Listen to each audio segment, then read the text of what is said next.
రోజు చూస్తే ఏంటి అని అంటే ఎక్కడైతే కింద పడతామో అక్కడే ఆగిపోవడమా లేచి పరిగెత్తడమా, అది మన చేతుల్లో ఉంటుంది.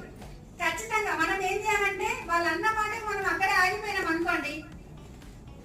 విమర్శించిన వాళ్ళ విగ్రహాలు లేవు ట్యాంక్ బండ్ పైన, విమర్శించబడే వాళ్ళ విగ్రహాలు మాత్రమే ఉన్నాయి. ఇక్కడ 5% పీపుల్ ఎవరైతే ఉన్నారో ఇక్కడ మనకు ప్లాన్ లో చెప్తారనమాట. 5% పీపుల్ ఇక్కడ ఏదైనా అనుకుంటే అది సాధించగలుగుతారు. మొన్ననే మనకు ఏంటంటే ఒక చేదు వార్త, రామోజీరావు సార్ చనిపోయారు కదా, అలాంటి వాళ్ళలాగా ఒక నార్మల్ పర్సన్, ఒక సైకిల్ పైన ప్రియా బచ్చలు చిన్న చిన్న బిజినెస్ ల నుంచి ఈ రోజు ఒక మిలీనియర్ గా మిగిలిపోయారు. ఆయన ఎప్పుడైనా